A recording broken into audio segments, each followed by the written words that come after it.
Hello, everybody, and welcome to another amazing episode of the Misfit Toys comedy live stream. Can I get some snaps? Can I get some jazz hands? Yes, yes, yes. Not only are here with Skittles, we have Ritu Tirthani. Did I say it right?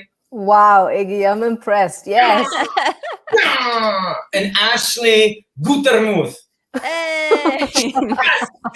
Yes. Oh my gosh. So you are the two winners of two separate comedy competitions.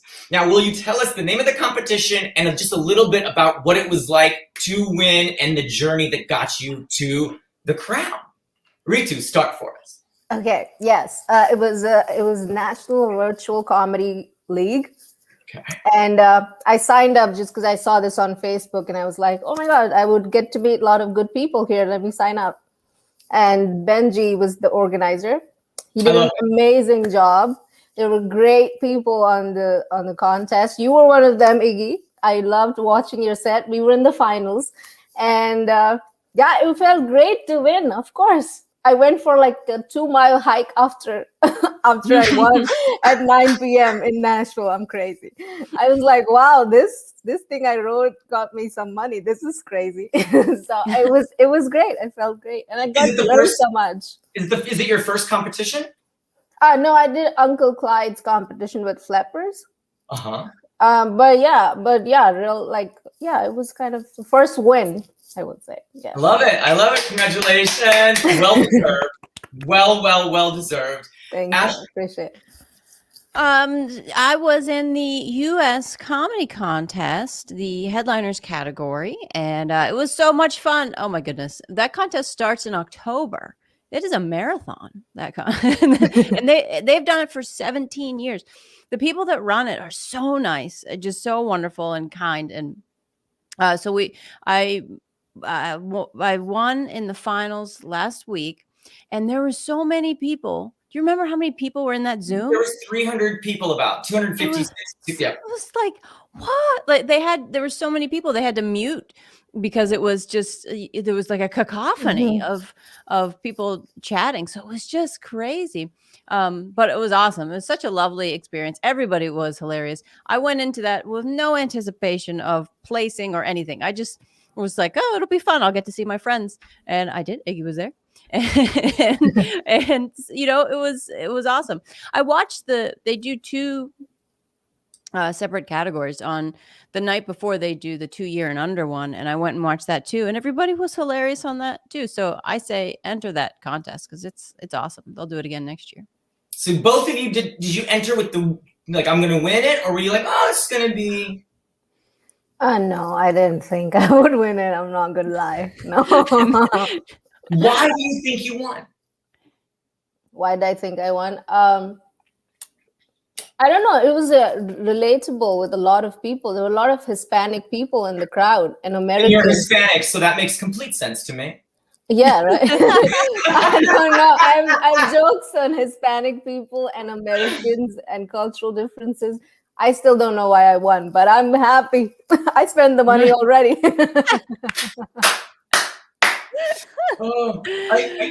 So for those that don't know you or don't know your comedy, tell us a little bit about yourself, Ritu. About me, I am. I moved to the U.S. 5 years ago, and I started doing comedy around 2 years ago, and my comedy is mostly about Indian and American cultural differences and my bad dating life, which I suck at, and I'm single forever. But I still love it because I get to write so many jokes about so many Matthews I've dated. And what else do you want to know about me? So do you relate to other Indian American or Indian comics that have moved to America? Or I don't know. Like, do you find you tell me? Do you relate to some other American Indian comedians at all, or do they resonate with you? Are you inspired by them, or not?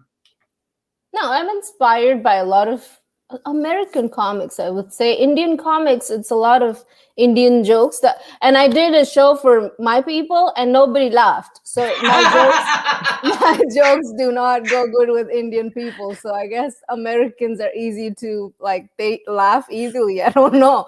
I woke up at 6 a.m. and I did a show for all Indian people with a lot of Indian comics from India. And they introduced me so nicely and I bombed and I was like, okay, this is embarrassing. I just don't know. So I think Americans are easy. I'm not going to move back. Oh my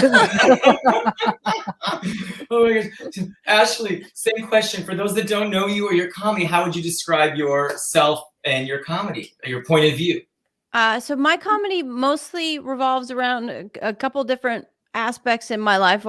I obviously I don't look traditionally feminine, and I'm never it's really subscribed to those kinds of ideas. I grew up playing sports and watching and absorbing comedy from very, very young. And so it sort of revolves around that, people's perceptions of me, revolves around me being married and, the life that comes from that. My husband's in the military, so we move every 2 years. So the things that come from, never staying in one place. So there's a lot of that, but it's just, it's a lot of things that kind of annoy me, things in relationships and ridiculous things about me. I'm a fairly happy but intense person. I run every day. I've ran every day without missing a day for 6 years. I run at least a mile a day. I run 4 miles a day now. Wow. I haven't missed a day in all that time. And I also pick up litter while I run. I've done that for over a year. So whenever I whenever I run, I carry a backpack and I pick up trash, and then I post pictures of it and try to say something funny about it. And, but I've picked up over 300 pounds of trash just in the last year. So so there's stuff in about that, about how like, when you hear that, you think, oh, that's really neat. She picks up garbage. That's nice. And she exercises. But behind that is a bananas person that has done that every day without missing it. Like there's something going on. So, just trying to figure all that out, Yeah, I love it. I absolutely love it. Oh, it's time to breakfast and BITCH. What is bizarre, ironic, terrifying, crazy, and hard about life right now, life for you? I'm sure that with everything going on, there's so much, so I know it's hard to choose. But Ritu, tell us, breakfast and BITCH. Okay, all right. Well, I had egg tacos for breakfast. I've started making scrambled eggs with Indian spices. Lovely. And I just I learned this 2 weeks ago, and I've been eating that regularly for 2 weeks. I know myself, I'll get sick of it after a month, and then I'll never look back. So, but yeah, that is what I ate. And what else? What do I want to bitch about? Oh my God, I thought that from moving from India to America would be an upgrade, right? Yeah, it should be an upgrade. I mean, I'm moving to a rich country, right? But I still cannot afford assembled furniture. Yes. I had to buy unassembled furniture again from Amazon 3 weeks ago, and I am sick of that stupid desk. I hated putting it together. And it's COVID. I cannot even invite anybody over to help me. Oh my gosh. Oh my gosh. I love that Ritu's standard of living is I can afford assembled furniture. Oh yeah, that is exactly, yes. Oh my God. So Ashley, your turn. Oh, Cassie McNeil, what's up? Hi, Casey. Lovely to see you. Well, since we're sharing what we have, I don't eat breakfast. I usually don't eat until the afternoon. Again, there's something going on. I usually I wait until after. I don't eat before I run, and I usually my morning goes. I write for a while, and then I run, and it takes me about an hour to pick up the trash, and then I can eat. But I will tell you that your eggs sounded nice. I would eat those in the afternoon. Yeah, What is going on with me? So, as we're having things open back up, and hopefully I'll get vaccinated whenever it is And reasonable. you're in New Jersey. I'm in You're in Nashville, correct? Yes. Okay. Just wanted so our viewers, everybody knows, point of reference. So you're in New Jersey, waiting for things to open up. Waiting for things to open up, and it seems like New York has started to open up a bit, and just trying to figure out how that's all going to work. I moved to New Jersey in November, and so I haven't really been out anywhere. I don't leave my house, so I don't really know where I live or what's around. It's like I just hunkered down, and trying to figure out like what the next step is when I'm able to get vaccinated and get on out there. Just going back to driving, when I lived in Seattle, I would drive. Well, I lived about an hour south of Seattle, and I would drive to Seattle 5-6 days a week, and it would be about an hour. You're on the road constantly, and trying to get back into that rhythm where I'm out every night and performing every night at actual places. So just trying to figure all that out. That's the act of driving again scares me, because last year I got in this really bad car accident, and the car got totaled, and I ended up with this traumatic brain injury that's left me with, like, sometimes I'll say words wrong because it turned my brain into. Whoa. Are you like, we need to take a beat to process. First, like, Yes. thank God, Ritu, like that you're okay. Oh my God. Yes. She's like, oh, by the way, I got in this car accident. I know. Massive brain injury. Anyway, back to New Jersey. Like, what? Yeah. Well, I was coming back from a show. Somebody hit me from behind and spun me on the highway to rip the brain tire. It ripped the tire out from the car and sent that down the highway. The main, I-5, the big highway that runs along the whole West Coast, and spun me 360. And the cop came up to me and he was like, "You're lucky to be alive." And I was like, "Oh, all right, that's comforting." But it was a whole mess, but it's left me with weird things that happen, like traumatic flashbacks of driving that there's nothing really I can do about it. It just happens because I was driving in a straight line and somebody hit me from behind. There was no way that I could have ever seen it coming. So I thought I'd been hit by a semi truck. Anyway, so what that led to is me going into hospitals and having all that stuff done, turned my brain a little like, pudding. And sometimes I say the wrong. Know, like, no, you have to explain it to her. She's like, oh yeah, you know what it's like. I'm like, no. Well, so I had a traumatic brain injury, and it took like slightly deaf in one ear, they tell me, and I can't hear so well out of the ear where I got hit, and it messed up my back and my shoulder and all these things. But here's the good that came out of it, right? So sometimes I might say watermelon when I mean peach, but but the doctors from the get-go, they were like, okay, you're going to really be in a lot of pain because you were spun around. You're probably going to have all kinds of issues, but you need to keep moving. So my running didn't stop. So the next day I still ran. So the run streak continued. And out of that, because I couldn't run as fast because it would aggravate my brain. I was getting like headaches, and I had a lot of concussion symptoms because I blacked out.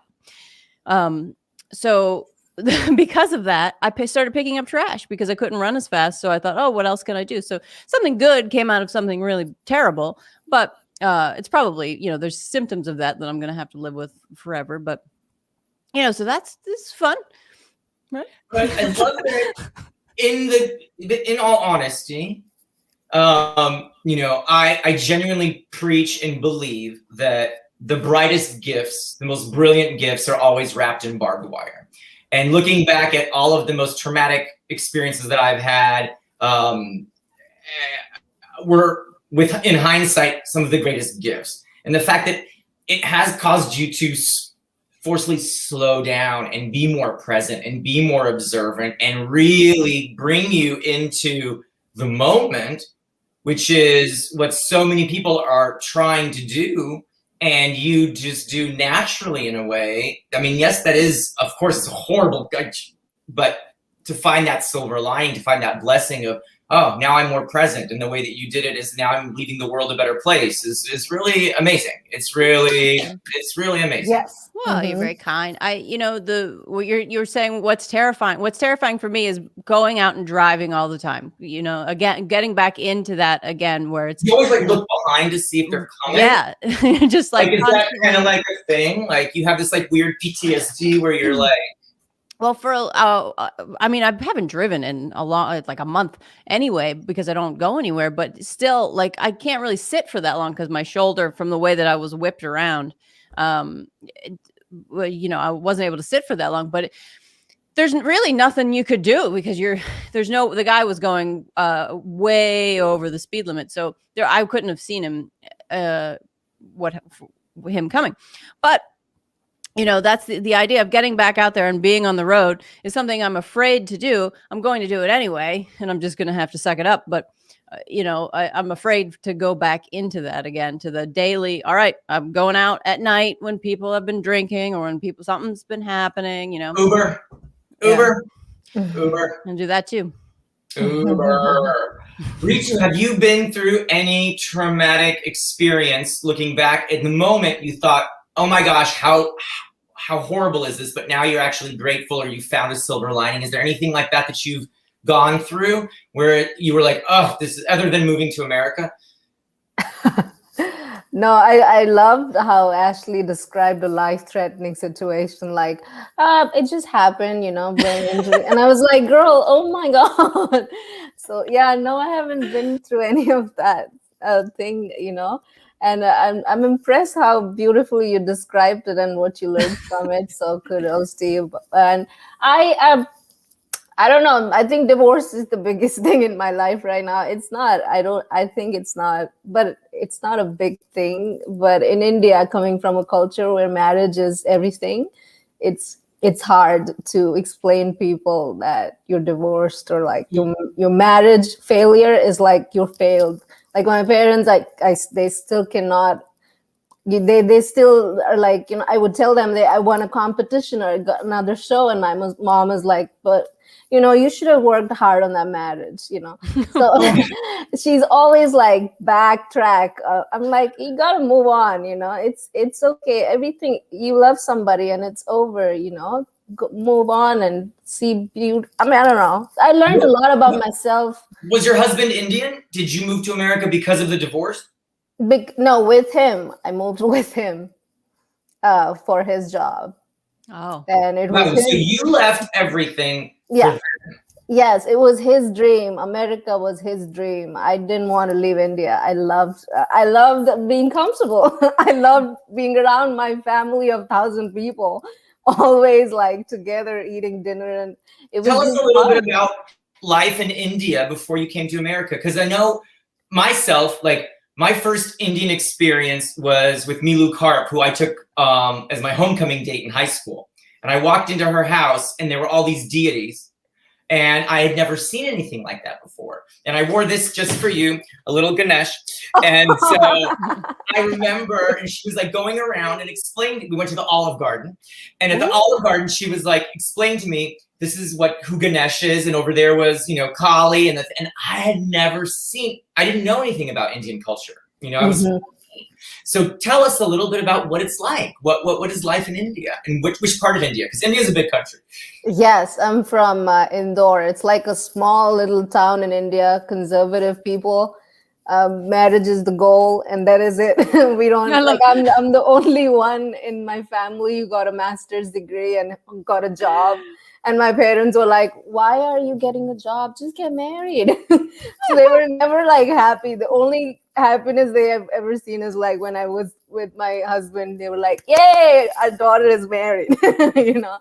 So it's a great country. It's a beautiful country. It's very different from America. You don't in America, you don't know the next door neighbor, but in India, your neighbor knows what you're eating for lunch tomorrow. So we're so close knit, the community. It's all about people. There are 1.3 billion people and 36 million gods. So we're crazy. We are crazy people. We're religious. We just pray, eat Indian food. Indian farts are explosive. And it's just, yeah, I mean, we live life. It's a good country. Yeah, but America is different. It's fun. It's beautiful. It makes you independent. It makes personal growth is where this country taught me. So I'm thankful for everything. I love it. I love it. What got you into comedy? Oh, I was just bored, and Bored. I was just bored. So you know, yeah, I was single and nothing to do, and I didn't want to date anybody because I was taking a break from my things that in life. So I was like, after my job, I had so much free time. Like, what do I do? So I came across this comedy class. And I was like, okay, let's learn how to write a joke. I mean, how bad? I mean, I've never seen a stand-up comedian. And I was like, okay, this is... So I started, I mean, after this class, I did my first open mic and I never looked back. It's been amazing. It's addictive. You cannot leave it. I don't know if any comedian could leave comedy. It's just, even if you're not good at it, you will still just follow other people, and you're like, I will support you. I suck at it. Like, it's a beautiful skill to have, I guess. Love it. Love it. Ashley, what got you into comedy? When was your first moment? What was your inciting comedic incident? My first of all, I want to say Ritu, marriage is the goal. Doesn't that sound like, I felt like that's like an album for you? Like, the way that you said that was, I could just, like, marriage is, or maybe it's marriage is not the goal. That should be your your Netflix special. So great. So I've always been over the top obsessed with comedy, and so my both my parents had the same job. When I was growing up, they were both helicopter mechanics. So my mom was a helicopter mechanic. My dad was a helicopter mechanic. And so it's already kind of unusual to be a mechanic for helicopters, but then also to have my mom do it was extra unusual. And they would work far away. It would be like 2 hour drives. And I would be really little, like 3-4 years old. And I would go with them to the airports.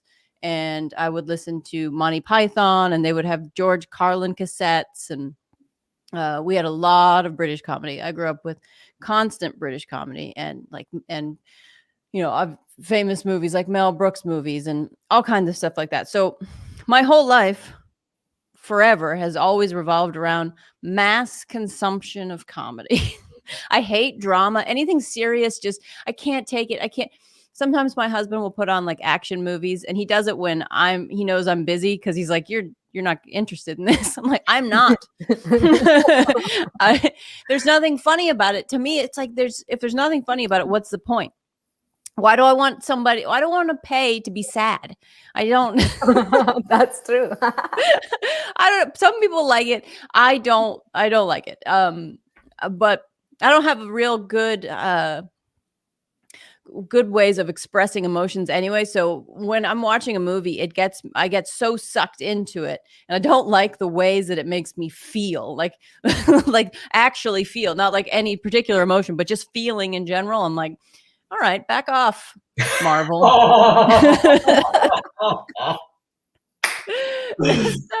So just super interested. One of the first things I did, I was do you guys know what Toastmasters is? Yes. We'll explain to the audience in case they don't. Okay.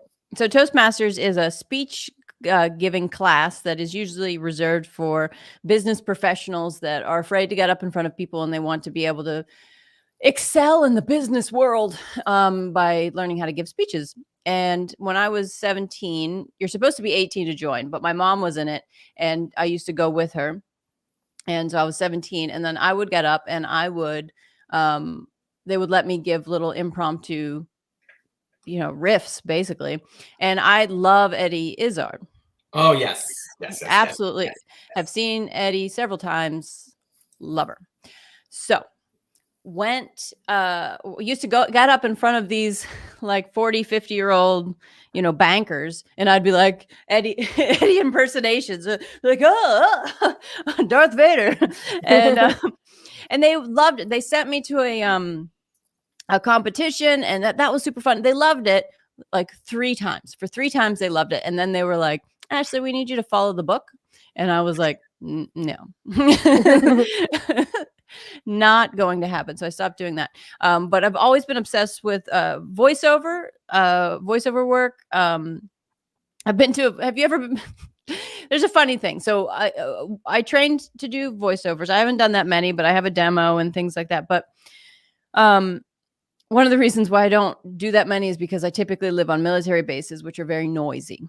And a lot of the recording is done at home. Anyway, that's a side point. There are voiceover conferences, which are amazing because you meet people. Like I met the guy that does the voice of Porky Pig. And he will say, say things in Porky Pig's voice, or he'll teach you how to do, to go to a conference where there's all. You gotta do a voice for us. What's your favorite? Give us a voice. Give us. My voices aren't. They were just straight up. Like I'll send you. I should send you my demo so you could hear. No, just give us. Just pick something off of your table and just read us the instruction label of whatever. Just give us a voice. It's basically just my voice. From my demo, there's one, the one that I liked. It was with 1/4 moisturizing cream, Dove is different. it's just that kind of thing over and over. You were both like, oh yeah, my skin, yeah, I mean it. So the whole idea of a voiceover reel is to show like different range of things. So there's another piece on my reel that is like, you know what I really want? A pair of jeans that fit. And I'm like, I'm just like, okay. So obsessed with comedy. I wanted to do and still want to do funny voiceover stuff. I have always been, super silly. I remember being in elementary school when Pizza Hut came out with the mozzarella in the crust. They put cheese in the crust, and they had a big commercial that said, I've been to the edge and back. And in 5th grade, I got up on the desk and did that in front of the whole class and was just like, nailed it. Yeah. Just whatever funny, silly thing I could think of. And, always, I'm sort of like a weird mix of absolute rule follower and class clown. Like totally will screw around and love that. So. I totally see that. I totally see that. Does your family support you, Ashley? Does your family support you, Ritu, in comedy? Oh yeah. Now my mom is like, yeah. Now in India, comedy is growing now. So now she started understanding. She's like, it's not a bad thing. Are you ever gonna get paid for it though? You can be like, yeah, I did. Yeah, that one time, exactly. So I was like, I don't do this for money. It's just to learn something new, and it's a challenging thing. So I tried to explain her, but she's like, no, we are Indians. It's all about money, okay? It's hard. So they support it, but they're like, all right, stop doing free shows, okay? Do you have a side hustle? What's your side hustle when you're not doing comedy? My side hustle? Mm-hmm.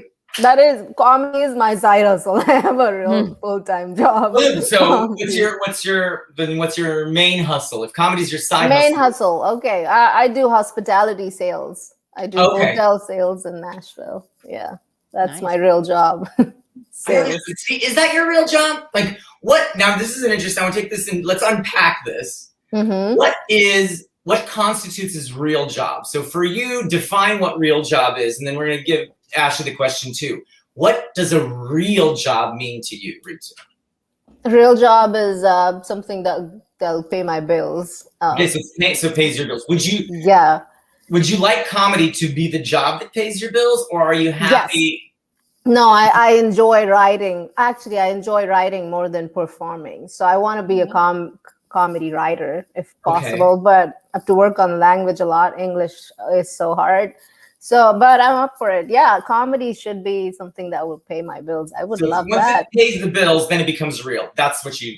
Yeah, I think so. Okay, yeah. Okay. Ashley, is your family supportive? And then unpack what does a real job mean to you? My family is supportive. My husband, he's great. He loves it. He's all over it. I don't know if you guys have this where you you have something happen, and then like when you do comedy, people are like, hey, you should do that, you should do a joke about that, that's really funny. I'll get that from my family, and then I'll just be like, no, it's not funny.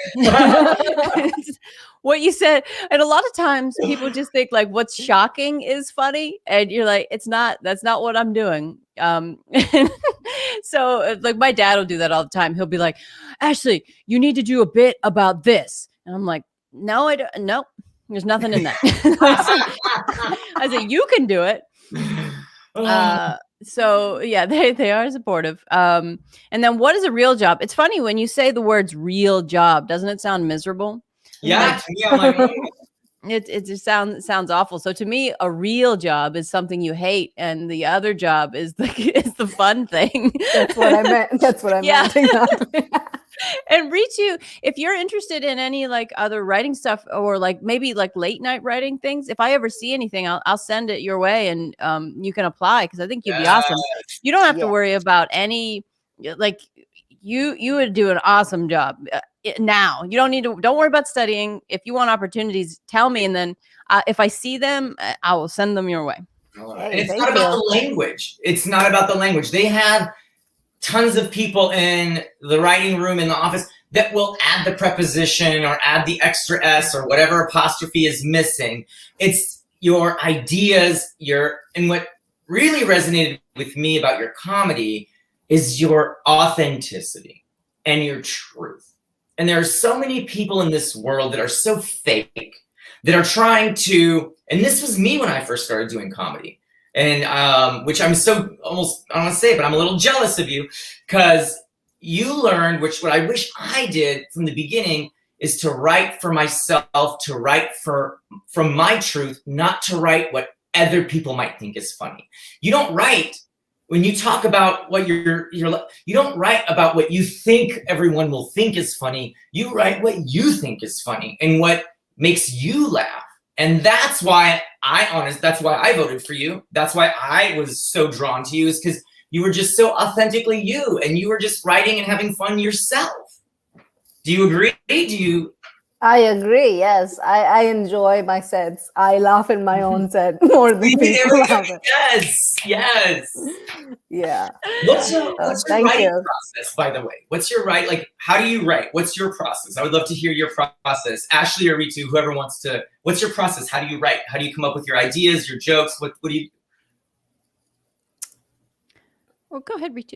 Okay, I'll go ahead. I've realized that you have to write every day for your brain to understand that this is something that you finding funny is not just writing once in 2 months and you'll come up with a joke. You have to train your brain that this is what we're doing. We're misdirecting. We're writing a premise now. We don't have to think about what other people would think. I have to think. First, I write a premise. Like I wrote the joke about my wildest sexual fantasy about an American man.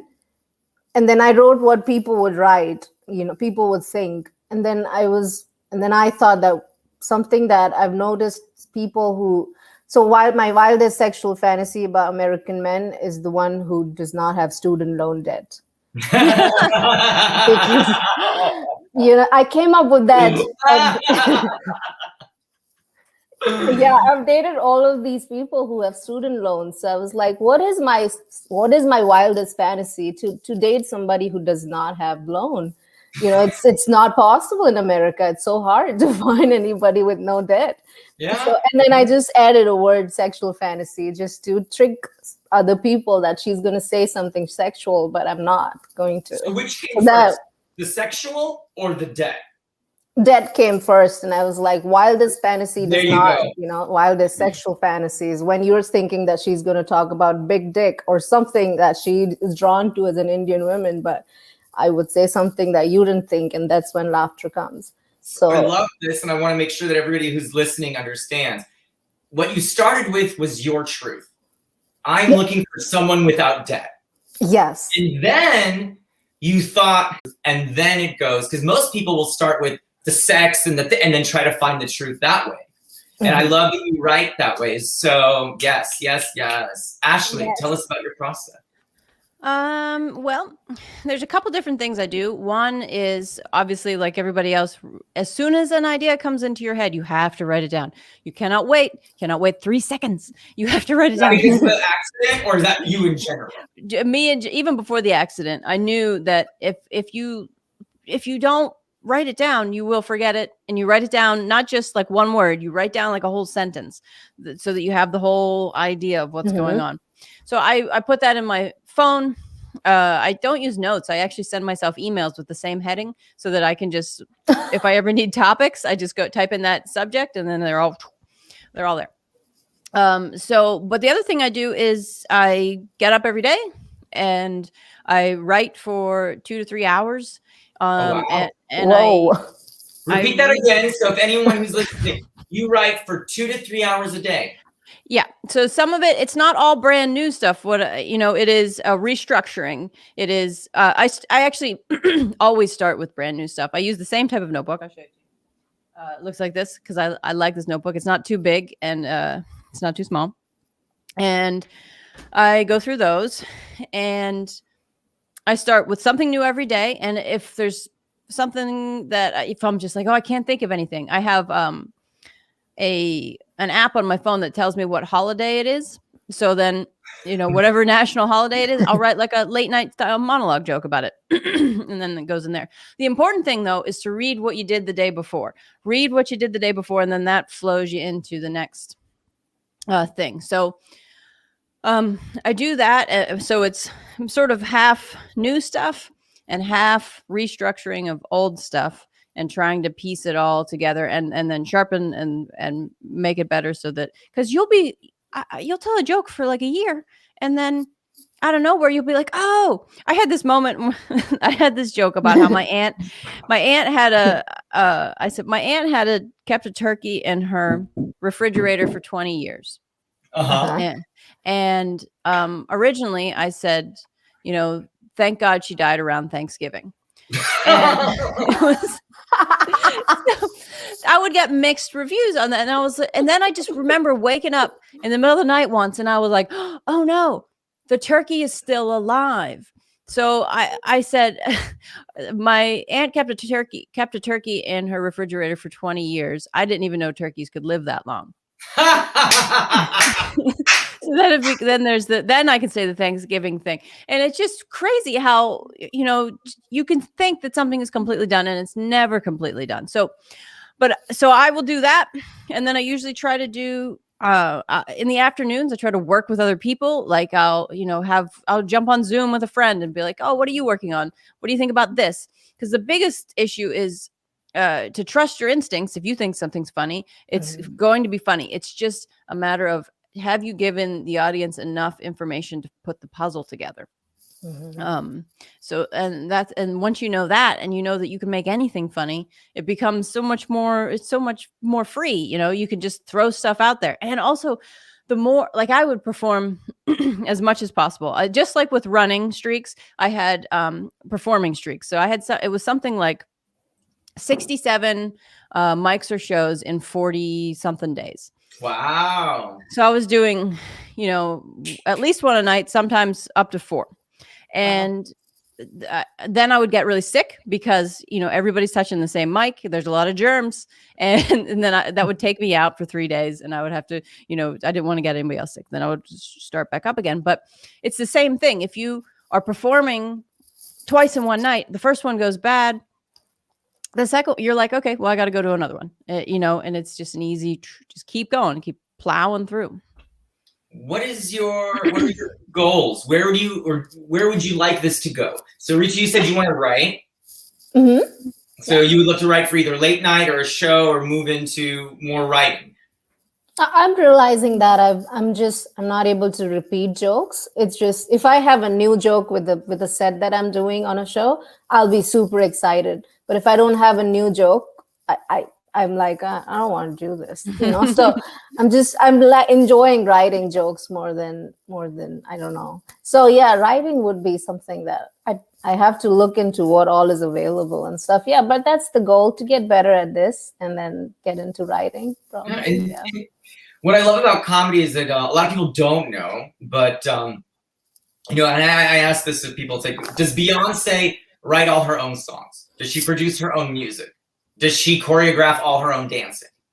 No, she has a team.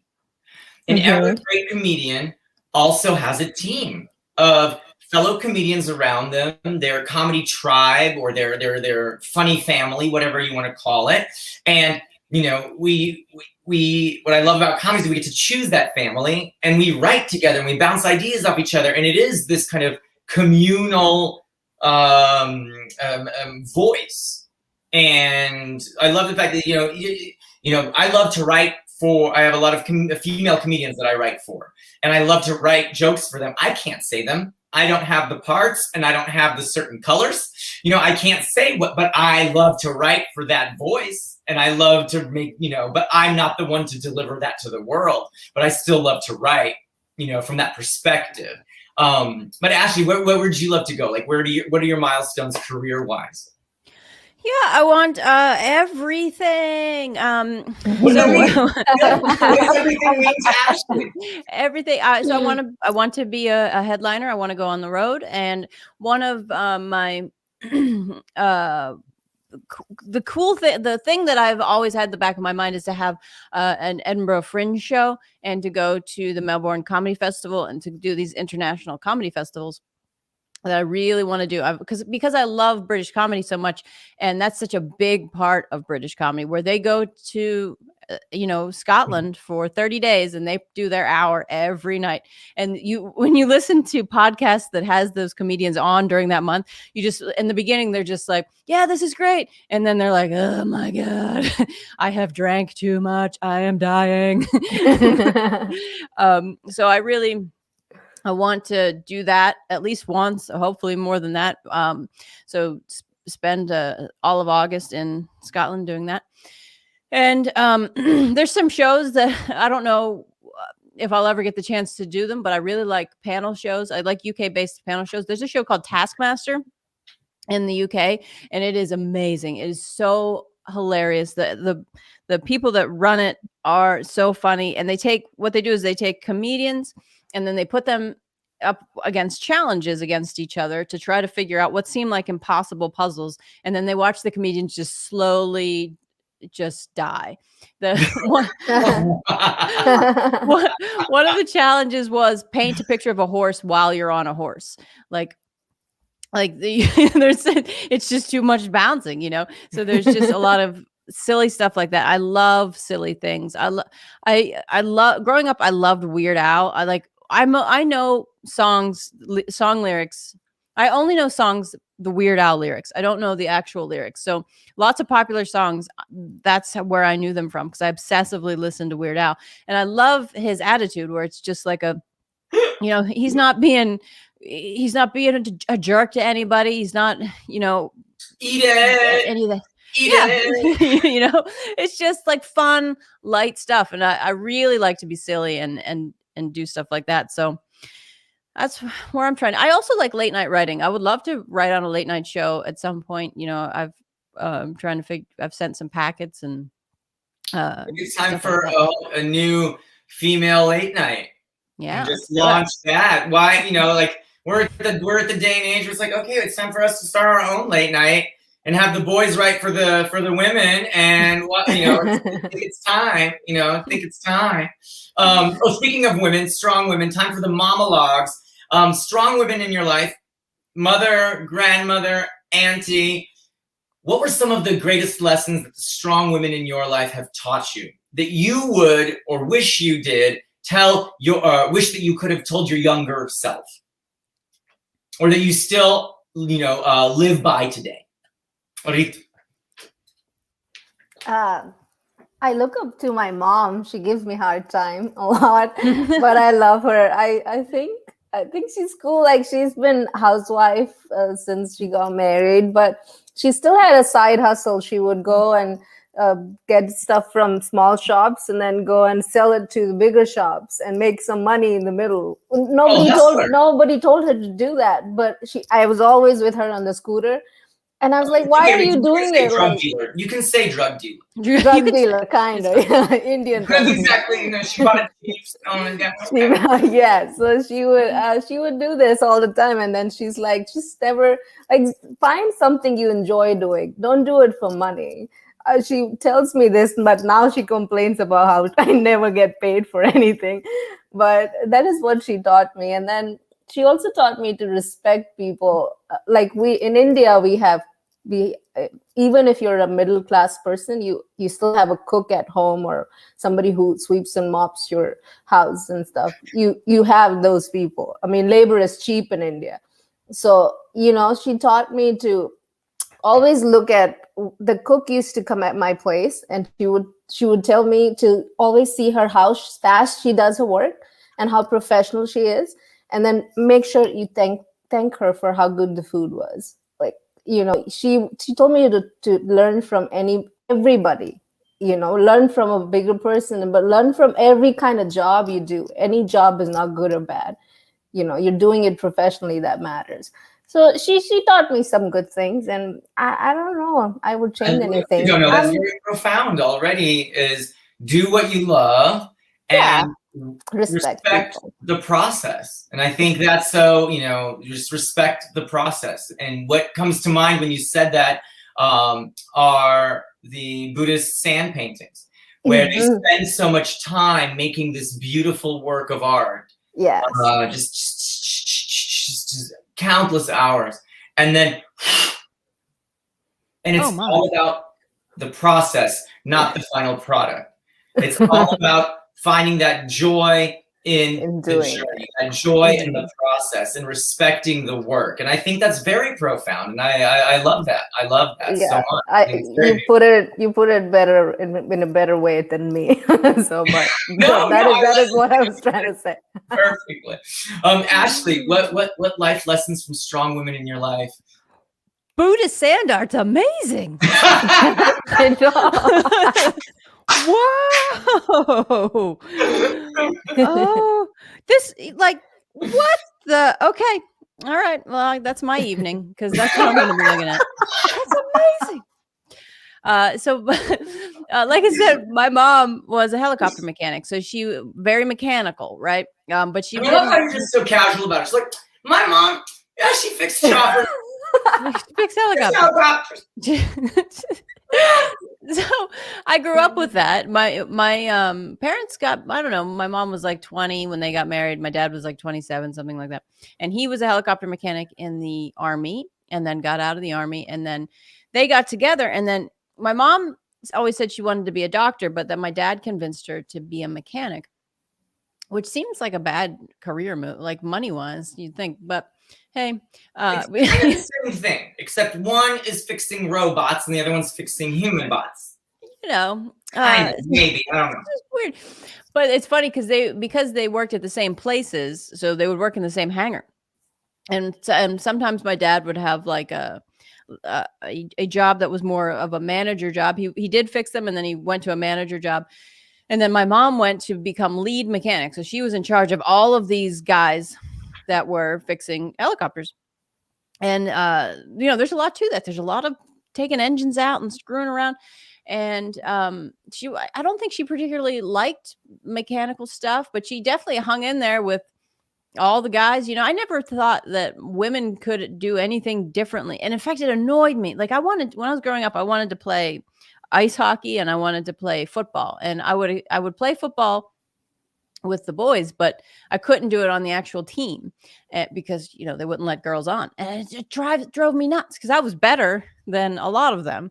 And so when I had my mom, who had this job that I've never seen another female helicopter mechanic, let alone a husband and wife team. Now, granted, they're divorced because you can't work in the same place for, where you go home every day together and you go to work every day. It doesn't work. But so I always it was a given to me that I could do anything that a man could do because I could see it all. My mom came home covered in grease. It was like, this is fine, normal. So I'd say that, yeah. Oh my goodness. Would you read this in your voice, please, Ashley? Oh my. Could you please read this for us? In my voiceover, can Mm-hmm. you shout out my terminally ill grandmother who was diagnosed with stage 3 ligma 3 days ago? Oh, I'm so sorry. Needs some serious cheering up after her helicopter bucket list trip fell through due to COVID. Oh, I'm so sorry to hear about your grandmother. Please give her all of our hugs and love. Yes, let's send grandmother some love and some snaps. Yes, Robski. Yes, yes, yes. Oh my goodness. Trust me, the helicopter thing, not always a great thing. Not Like good. I was in Hawaii and I thought, oh, let's get on a helicopter. Crazy storm and it started leaking and it was like a little mosquito compared to the mountain and sometimes it's like the helicopter. I was like I peed myself. I was just like I was terrified. I was like, okay, that's it. I'm good. I'm done. It's over. I was such a little girl. I was like, oh my god, oh my god, oh my god. Like it was very terrifying. It was very, very, very, very terrifying. Oh my goodness. Oh my goodness. Green Room Chronicles. Have you had any funny, bizarre, ironic, terrifying, crazy, or hard moments behind the scenes in the green room backstage when you were performing or pre-performance? You know, I spend a lot of time backstage, like just standing there and waiting, like because or I'll do I would do things like wall sits, or I'll do push-ups and things like that. So people will come back and they'll be like, "What's going on?" Actually, Cassidy Staines played football, wrestled on her school team. Yes, yes, yes. Awesome, love it. I wish they would have let me do that. I would tackle them. I'll go back in time. I don't know if they'll let me now, but I'll check into it. But I always also like to stay near a bathroom backstage because I'm always just like, oh, all right, go back. Have you guys ever? This is funny. Have you ever been backstage after a show, and then you go to the bathroom, and then the people from the audience are in there talking about the show? Oh my god! Yeah. There's this one time, like it's happened a few times, but one in particular, I was in like the stall, so they didn't see me. Otherwise they would have remembered me. I hope anyway. And they said, tonight the women were funny. And I was like, yeah. That was good. Oh my goodness. I'm trying to think. What was the green rooms? Ritu, tell us when you performed or any. Right now, the green room, I guess, is the bedroom and the living room. But when things were open, tell us about your some of your first moments or club experiences in Nashville. I don't know. The first open mic I signed up for, I showed up and I was looking for the sign-up sheet, and this guy was like, "You comedy? Yeah, you." And I was like, "Yeah, with this face, I know that's the last thing you can think of, but I want to try it. Let me try it." And the same thing happened with the Zoom mic. I did the Zoom mic, and this guy was like, "Have you ever written a joke?" I was like, why is this face so IT support? Like, why can I not do comedy? Why is this, it's so weird. So I get that expression a lot. Even if I go on stage, they all have like, just don't cry on stage. Don't be funny. It's fine. Just don't So I get that facial expression a lot. Like, she's not going to be funny at all. So yeah. And initially when I started, I heard I never used to network enough or say hi to comedians. I was understanding what comedy was, so I was not focusing on networking or anything. But I was leaving a mic where I bombed really bad, and these two guys were like, "Oh, we were just talking about how women are not funny, and your name popped up." And I was like, what jerks! That is so bad and rude. I was like, "Are you serious? You've never said hi to me. This is the first thing you say to me, really?" But the good thing that came out of that was I went home and I was like, you know what? I'm just going to prove to them that this is what I love doing, and I'll get better one day. It has to be. And I performed on the same stage with these two guys, and they were both like, "Hey, I hope you forget what happened. You're great." And I was like, That okay. I've achieved enough. All right, let's get comedy. I love it. I love it. Love it. Love it. Before we go, I would, is there anything that you would love to share for any other young comedians or old comedians that are starting out? That what would you share with any comedians that want to get into comedy or in the beginning phases of comedy who also want to win the crown? What does it take? With some inspiration, what would you say? Don't do it, or it's not worth it. Just trust me. what would you say, Ritu? I would say focus on writing more than putting so much pressure on how you're not funny or you're funny. Just focus on writing and make your set better, and don't listen to negative feedback from people. If you know you love it, you will get better one day. You have to, because nobody can stop you. If this is your passion, anything you do in life with your whole heart, it has to be good, So just focus on writing and being funny rather than probably networking or anything else. That will come later. It'll all come to you if it's meant for you.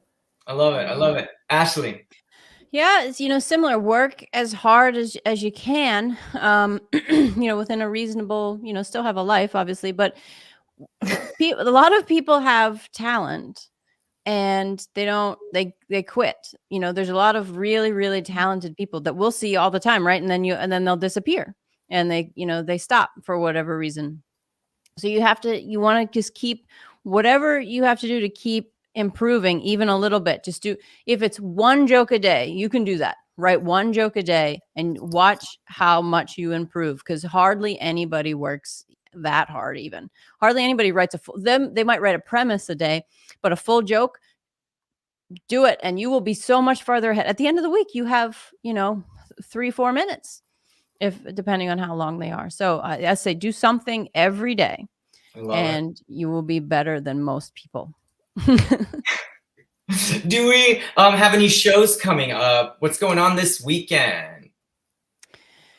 Yeah, well, I would like everyone to check out my Instagram if they wouldn't mind, because I have a link tree and I post when shows are coming, and a lot of it changes fairly often, especially in the Zoom world. Is that right? Instagram.com. We got Ash Gutermuth. Insta. Click the link. Yes. Yes, please. And Ritu, tell me. I have 2 shows tonight. Please come to the shows. So fucking funny, and Friday Night Funnies tonight. Love it. So how do we get tickets? How do we find out where and how? It's on Instagram, Linktree. It's a cool thing. Yeah, I have all the shows there. Please do come, and that's it. I love it. Awesome. I'm doing a show tomorrow here in Baja, Mexico. It's going to be a live outdoor show with Armando Anto and Richard Villa. Check out Armando Anto's new dry bar comedy special was just released. So it's going to be a great time. And these are 2 of the guys that I started comedy with way back when. And so it's been great to see everybody succeed and rise up and really get their, get out there and be seen by the world. It's pretty cool. So I'm going to go meet them and all the kids, and then we're going to write some jokes and get up on stage tomorrow. So that should be a lot of fun. So, thank you so much, you talented women. Such an inspiration. So much fun. I love both of you so much. Thank you, everybody who's tuning in to Misfit Toys Comedy. Thank you so much. If you want to start in the comedy world or you want to up your comedy game, our next semester starts on Monday.